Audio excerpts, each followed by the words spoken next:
예, 이학영의 뉴욕 앤 서울입니다. 뉴욕 증시 상황 오늘도 체크하면서 금요일 전략 세우도록 하겠습니다. MTN 이학영 전문위원 오셨습니다. 어서 오십시오. 네, 안녕하세요. 예, 이제 미국 의회에서 홍콩 인권법 이게 이제 부담으로 좀 작용을 했고요. 우리는 어제 뭐 지소미아 이런 얘기도 물밑으로 좀 작용했다 이렇게 얘기를 하는데 미국 증시는 또 좀 밀렸습니다. 간밤 지표들도 조금 부진하게 나온 것 같고요. 네, 맞습니다. 전체적으로 3일째 조정인데요. 뭐 조정이 우리 시장에 비해서 뭐 조정이라고 할 것도 없죠. 약보합 정도라고 보셔야 되겠습니다. 많아야 나스닥이 0.2% 정도 내렸으니까요. 뭐 크게 움직임 자체가 없었다고 보셔야 되겠고요. 어제 이어서 유가가 또 이틀째 반등했습니다. 그저께 많이 빠지고 어제 좀 반등하고 오늘 올라갔는데 다음 달에 오페크 회담이 열리는데 감산 조치가 조금 더 이어질 가능성에 대해서 좀 언급이 되면서 오늘 유가가 조금 더 올랐다라고 보셔야 되겠고요. 금값도 오늘 또 약간 또 조정 보이는 국면이었습니다. 섹터별로 보면 에너지 주식만의 강세가 이어지고 있습니다. 앞서 말씀드렸다시피 유가의 반등 정도가 시장에서의 그런 요인이다라고 보셔야 되겠고요. 어찌됐건 홍콩에 대한 인권 법안 있는 것이 상원, 하원 어저께도 얘기 들었지만 통과되고 이제 대통령의 사인이 있을 거다 뭐 얘기 나오고 있는데요. 이런 거죠. 미국과 중국 간의 그런 협상 자체가 오리무중이 계속되고 있는 거죠. 언제 될지 뭐 바로 될지 좀 이어질지 모르겠는데. 찰스 아베 부사장이 제가 봤을 땐 시장에 대해서 이 모든 현상을 아주 극명하면서도 명확하게 얘기하고 있어 보입니다. 미국과 중국이 과연 이번 협상에서 뭘 원하는지 각자도 잘 모르는 것 아니냐라는 얘기를 하고 있고요. 매일매일 나오는 뉴스가 다르다는 겁니다. 협상이 끝나는 것 같지만 또 협상이 막 진행되는 것 같기도 하고 알 수가 없는 뉴스들이 계속 쏟아진다는 얘기죠.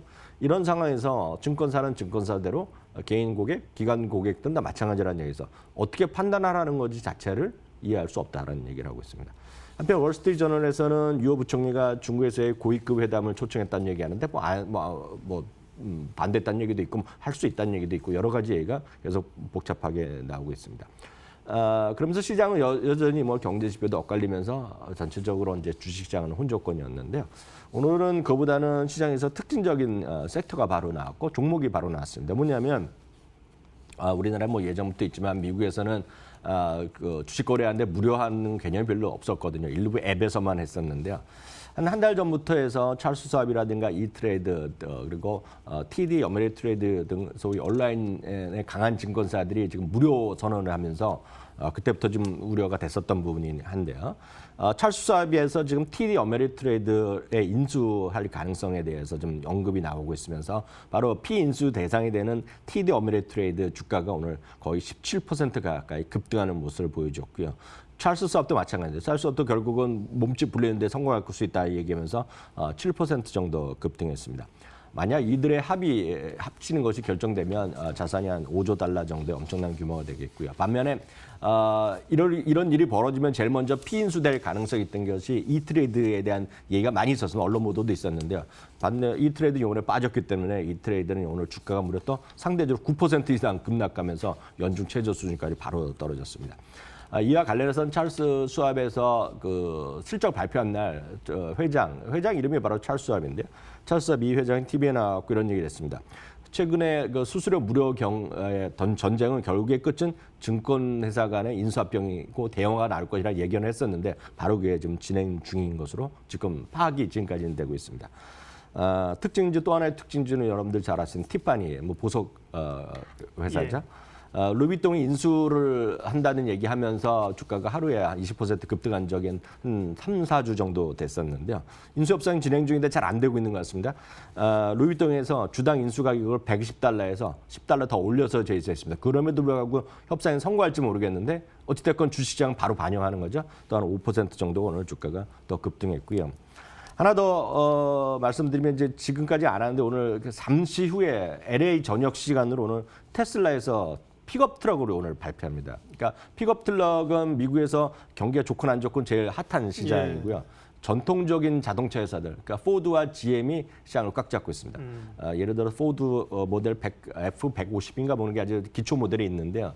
그것이 1950년 초, 그러니까 1949년부터 나왔고 이게 모든 전쟁할 때도 기본 베이스가 되는 차량인데 이게 초대형 히트작인데 지금 서로 뭐 이것에 서로 경쟁이 된다 아니다. 그러면서 GM과 포드가 갖고 있는 픽업 트럭의 왕자 자리를 뺏긴다. 뭐 말이 많습니다. 지금 다 세단인데 픽업 예. 전기차를 이제 내놓는다는 거죠. 맞습니다. 예. 그게 오늘 발표를 합니다. 그러니까 예. 모델 나오고 이제 판매가 시작될 거로 보고 예. 있는데 어떤 주가는 뭐 오늘 혼조권인데 지금 주가 자체는 시가총액 대비 한 $20 정도 아직 모자란데 아시다시피 시가총액은 주가 곱하기 주식수 아닙니까? 발행하고 거래되는 주식수인데 그게 조금씩 최근에 좀 줄어든 게 있었기 때문에 지금 이 시가총액은 지금 전체 시가총액은 지금 테슬라가 사상 최고가를 기록하고 있다고 보셔야 되겠고요. 하나만 더 하겠습니다. 오늘 장 마감 후에 이제 대표적인 백화점 업체 중에 하나가 노스트롬이 발표했습니다.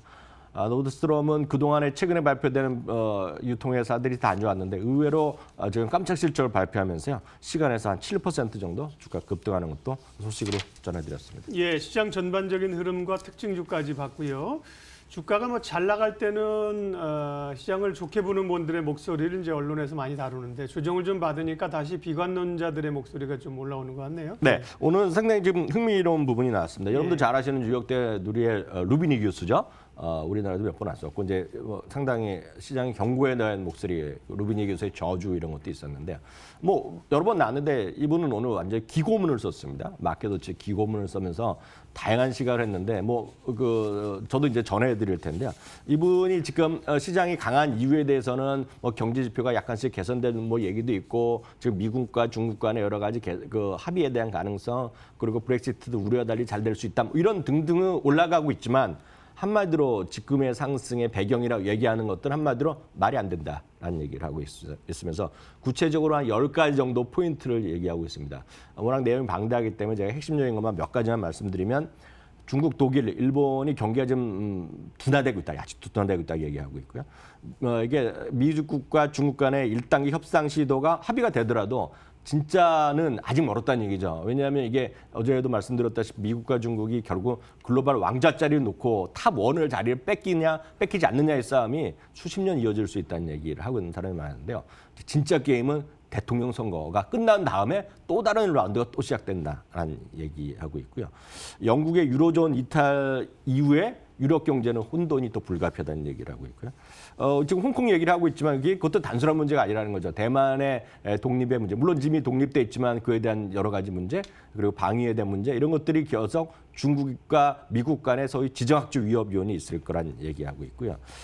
추가적으로 몇 가지만 더 말씀드리면 가장 이분은 예전부터 트럼프 대통령을 상당히 비판하는 분이라고 제가 미리 말씀드리겠지만 트럼프와의 미국이 가장 불확실성을 제공한다는 얘기입니다. 특히 아메리카 퍼스트가 강조하고 내년에 선거 때문에 또 강조할 텐데 이것이 지금 전 세계의 부담이고 이렇기 때문에 지금 일부 프랑스 대통령에서도 지금 나토 체제가 문제 있다는 얘기를 많이 하고 있는데 이런 것들이 엮여 있었다는 얘기하고 있고요. 가장 중요한 것은 지금 전 세계가 글로벌라이제이션에 대한 비판하는 사람 그런 경제학자를 꽤 있지 않습니까?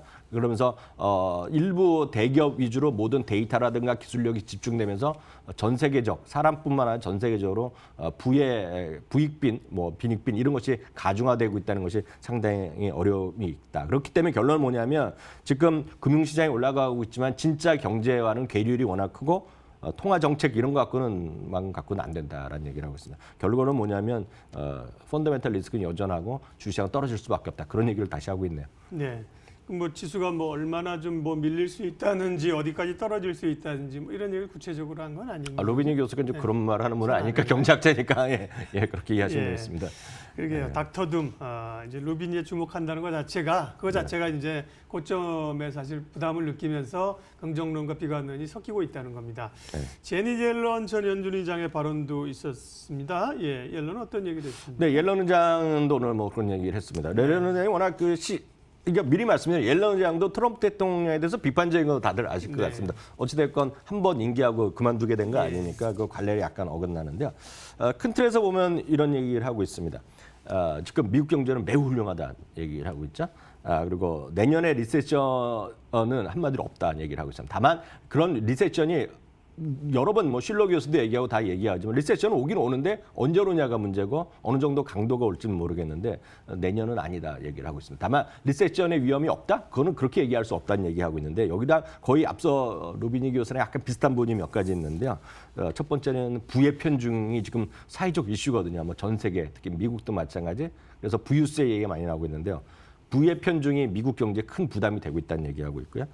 경기가 둔화될 경우 지금 워낙 금리가 낮기 때문에 물론 트럼프 대통령은 마이너스 금리까지 얘기하고 있지만 그거 진짜 좀 어려운 얘기인데 워낙 낮은 금리에서 연준의 역할에 한계가 있을 수밖에 없다는 얘기하고 있고요. 마지막 한마디가 또 트럼프 대통령을 때리는 말인데 미국이 중국에 대한 관세를 계속 부과하고 있는데 세상 어디에도 미국에도 도움이 안 된다는 얘기를 다시 한번 얘기하고 있습니다. 네. 뉴욕앤 서울 오늘도 MTN 이양영 전문위원 함께했습니다. 잘 들었습니다, 위원님.